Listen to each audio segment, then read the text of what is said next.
दिनांक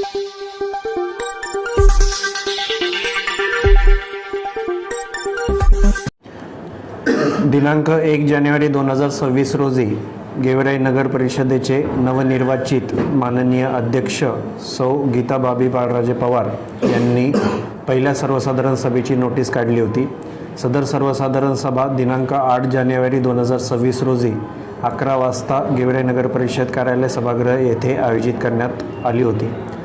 सदर सभेमध्ये 2 विषय घेण्यात आले होते। उपाध्यक्षांची निवड व नामनिर्देशित सदस्यांचे नामनिर्देशन करणे। प्रथमतः उपाध्यक्षाच्या निवडीसाठी 2 अर्ज प्राप्त झाले होते सभेमध्ये।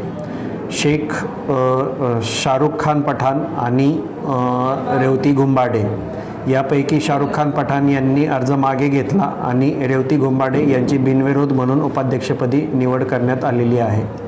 यानंतर जो दुसरा विषय होता तो नामनिर्देशित सदस्यांच्या बाबतीत होता। नामनिर्देशित सदस्यांसाठी 2 पदे गेवराई नगर परिषदेमध्ये आहेत। सदर दोन्ही पदे गेवराई नगर परिषद भारतीय जनता पार्टी पक्ष या गटासाठी माननीय जिल्हाधिकारी यांनी निश्चित केलेले आहेत पक्षाच्या तोंडलिक संख्याबळानुसार। याचं जी काही शिफारस असते ती गटनेत्यामार्फत होते। त्यामुळे गेवराई नगर परिषद भारतीय जनता पार्टी पक्ष या गटाचे एक गटनेते श्री राजेंद्र राक्षस गोवणकर यांनी काल जिल्हाधिकारी कार्यालयामध्ये 2 व्यक्तींचे नावे शिफारस केले होते।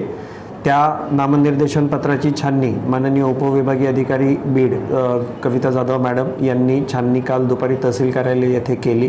छाननी अंती दोन्ही अर्ज पात्र झाले। त्यामुळे आज गेवराई नगर परिषदेच्या सर्वसाधारण सभेमध्ये अध्यक्ष महोदय यांनी या दोन्ही सदस्यांचं नामनिर्देशन सदस्यत्व घोषित केलं आणि निवड झालेले नव्याने निवड झालेले उपाध्यक्ष श्रीमती रेवती घुंबाडे आणि नामनिर्देशित सदस्य विजय मोटे व आप्पासाहेब काकडे यांचं स्वागत संपूर्ण सभागृहाने सर्वानुमते केलं आणि सभा संपन्न झालेली आहे।